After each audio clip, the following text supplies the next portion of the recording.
Il faut vraiment prendre le temps de discuter et d'échanger de façon formelle pour à chaque fois repasser les étapes, ce qui s'est bien passé, ce qui peut être amélioré et d'être aussi dans un rapport de transparence.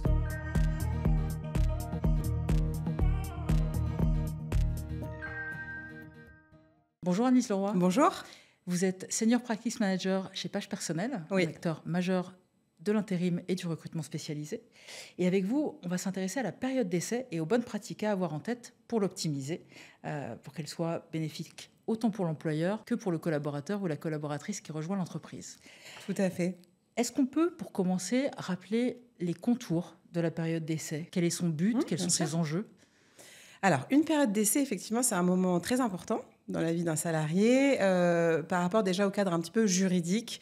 La période d'essai, elle va être différente en fonction du statut du salarié. Donc aujourd'hui, de façon commune, si vous êtes employé ou ouvrier, votre période d'essai sera de 2 mois renouvelable une fois, au besoin. Un agent de maîtrise, 3 mois, pareil, renouvelable éventuellement. Et un cadre, 4 mois renouvelable. S'il y a une convention collective qui est un petit peu différente, la durée peut varier, mais là, c'est vraiment propre aux conventions collectives. Et la période d'essai, finalement, elle a un but double. Forcément, elle a un but côté employeur et elle a un but côté salarié.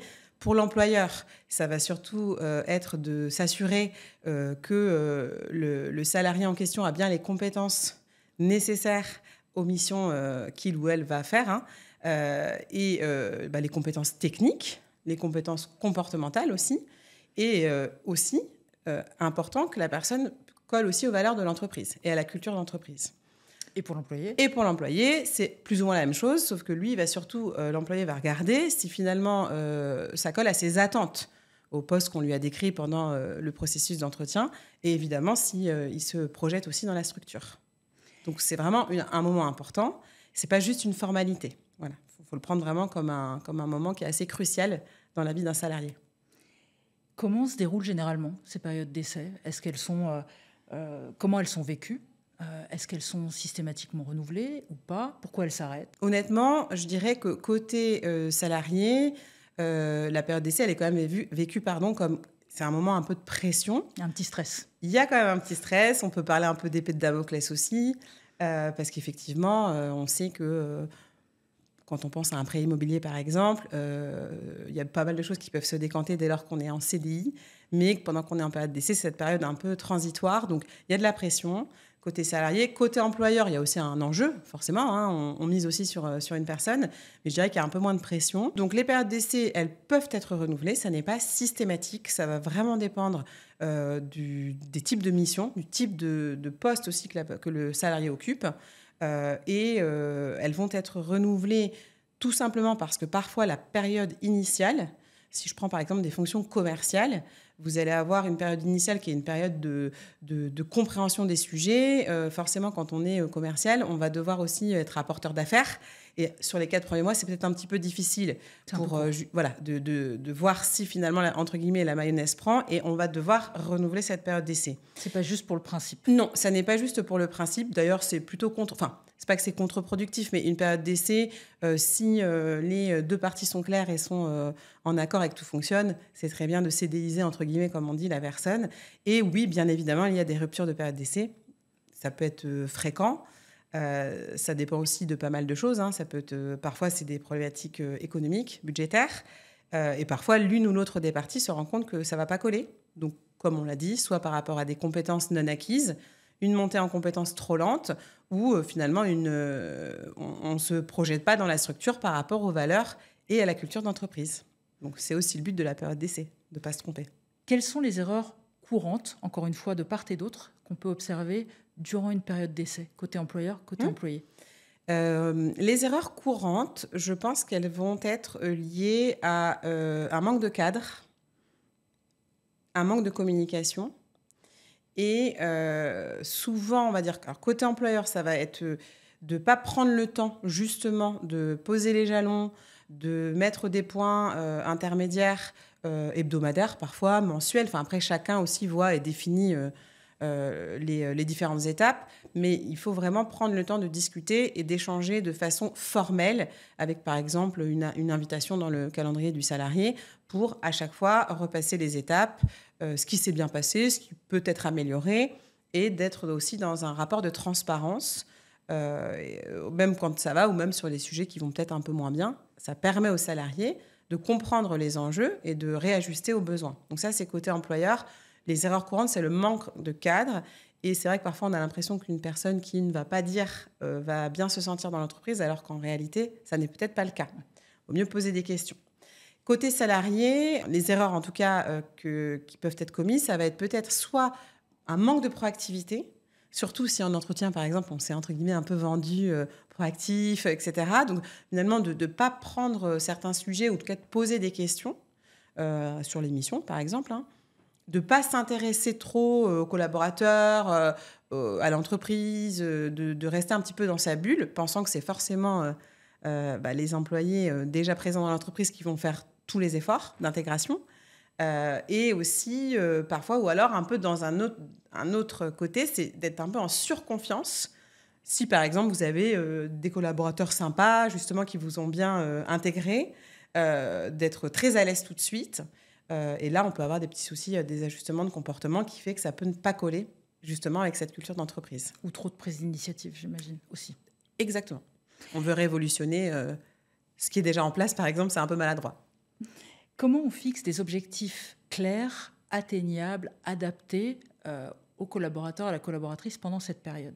Tout dépend bien évidemment toujours des missions du collaborateur ou de la collaboratrice. Néanmoins, on aurait tendance à appliquer la règle des objectifs SMART, donc spécifiques, mesurables, atteignables, réalistes et dans un temps donné. Et ensuite, ça va être de vraiment soit des choses très matérielles, hein, typiquement dans le recrutement. On va objectiver les collaborateurs sur des KPI qui vont être un nombre de candidats rencontrés par semaine, un nombre d'appels à faire. Et ensuite, comme je disais tout à l'heure, hein, des points de discussion, d'échange, où la parole est libérée et on peut échanger sur ce qui va et ce qui va moins bien. Est-ce qu'il y a...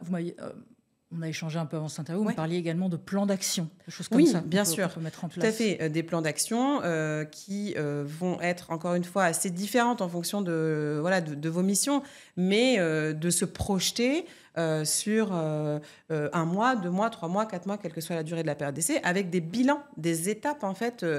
Typiquement, au sein de Page, ma société, on va faire des bilans de compétences qui vont venir agrémenter sur les 2 premiers mois, puis après les 4 premiers mois, encore une fois, les tâches qui sont censées être acquises ou en cours d'acquisition. Et ça permet de balayer sur les sujets sur lesquels on est au rendez-vous et pas, et de dénouer s'il y a des situations qui peuvent être un peu problématiques. Est-ce qu'il y a des outils, des méthodes qui permettent de suivre les progrès du collaborateur ou de la collaboratrice pendant la période d'essai ? Oui, tout à fait. Donc, effectivement, on va avoir ce qu'on appelle donc les KPI, les indicateurs de performance, qui vont être souvent sous format de tableau, ou en tout cas, ça peut être une base de données à remplir et qui va vraiment être sur des sujets assez précis du quotidien. Donc ça, c'est un très bon indicateur. Document tout simple. Un document tout simple. Vous pouvez aussi prendre le pouls auprès des autres collaborateurs, faire un petit bilan sur l'intégration, sur le ressenti aussi des personnes qui travaillent avec le collaborateur qui vient d'être intégré. Et encore une fois, de pouvoir avoir des discussions claires et franches avec des points qui sont à cet effet. Pas juste, on va se croiser dans la semaine, on ira prendre un café, et puis tu me diras comment ça se passe. Quelque chose qui est quand même établi et qui est là pour justement valider les éléments. Les feedbacks, justement, dont vous parlez, vous me dites on les donne de façon, dans des points informels, etc. Est-ce que chaque moment peut être un bon moment de donner du feedback ? Est-ce qu'on doit forcément attendre ces points informels pour donner du feedback ? Non. Ou est-ce qu'on le fait en continu ? Moi, je pense qu'on peut le faire en continu. Après, effectivement, comme vous le dites, il y a des moments où, je ne sais pas, vous allez prendre un verre avec vos collègues. C'est peut-être pas le moment de donner un feedback. C'est peut-être un peu maladroit. Néanmoins, vous êtes sur une présentation que vous faites au début en binôme, parce que souvent, au début, effectivement, la personne qui arrive est en observation. Elle va faire beaucoup peut-être de travaux en binôme. S'il y a des choses qui sont perfectibles, effectivement, il faut le dire. faut le dire, sur l'instant T presque, mais peut-être après un peu à l'écart du reste de l'équipe. Mais oui, n'attendons pas de remonter au bout du premier mois tout ce qui est éventuellement perfectible, parce que le salarié va le prendre un peu comme si on l'a laissé un peu patauger pendant toute la période entre guillemets d'évaluation sans lui dire. Et les gens, en général, en tout cas nous au sein de nos équipes, les gens sont plutôt contents des feedbacks. Dès lors que c'est un feedback qui est plutôt constructif, c'est le but d'un feedback, les gens préfèrent quand même être tenus informés de ce qui va et de ce qui ne va pas. Et souvent, les déconvenus viennent parce que justement, il n'y a pas eu assez de ces points un peu de parcours qui sont hyper importants. Une communication et toujours la communication. Qui est toujours importante. Très importante. On va conclure avec les éléments qui permettent de valider, de cocher toutes les cases ou non, de se dire est-ce qu'on valide ou pas cette période d'essai, toujours d'un côté comme de l'autre. Quels sont-ils ? Alors, côté employeur, on en a parlé au début, ça va ça va tourner beaucoup quand même autour des compétences acquises, des compétences techniques et comportementales qu'on a décelées en entretien et qui se confirment à la fin de la période d'essai. L'adéquation aux valeurs et à la culture d'entreprise, qui est quand même différente de « je m'entends bien avec mes collègues ». Parce qu'effectivement, c'est important de bien s'entendre avec les collaborateurs, mais si on n'est pas aligné avec les valeurs quand même de l'entreprise, ça peut poser problème à moyen terme. Donc je dirais compétences techniques et comportementales, valeurs, et puis après, que la personne elle est bien intégrée à l'équipe et qu'on la projette justement dans le microcosme de la société. Ça, c'est côté employeur. Et puis évidemment, si on a recruté une personne qui peut à terme manager, voir aussi la projection qu'on se fait avec cette personne. Forcément, de la projeter. De son évolution Exactement. Au long terme, à moyen terme, Exactement. Long terme de l'entreprise. Exactement. Et côté salarié, je dirais que c'est globalement les mêmes choses. Que les missions proposées soient bien en adéquation avec ce que la personne, les compétences de la personne, qu'elle ne se sente pas finalement régresser, parce que ça c'est quand même assez embêtant, ou alors vraiment que la personne, et ça c'est quand même, parfois ça arrive, qu'on s'ennuie clairement, que les missions ne soient pas assez denses et ne nourrissent pas assez le collaborateur et qu'il n'y ait pas de projection. Et après, évidemment, on revalide la culture d'entreprise, qu'on est aligné, qu'on s'entend bien quand même avec ses collaborateurs, c'est quand même très important, on passe beaucoup de temps au travail. Et après, que le salaire aussi, les éléments de rémunération qu'on a acceptés à la fin du cycle d'embauche, nous permettent aussi justement de vivre bien, de faire des choses à côté et que ça colle en fait avec la vie personnelle des gens quand même. Parce que ça, parfois, malheureusement, on peut accepter un poste en se disant oui, mais je ferai des efforts sur ça, c'est pas grave, le salaire il est bien, mais non, au quotidien en fait ça marche pas. Le quotidien ça marche pas et malheureusement après ça fait des fins de période d'essai. Merci beaucoup Anne-Lise Leroy. Avec plaisir. Merci à vous de nous avoir suivis. On se retrouve très bientôt pour un nouvel épisode de Mieux, le podcast sur le monde du travail et l'expérience collaborateur.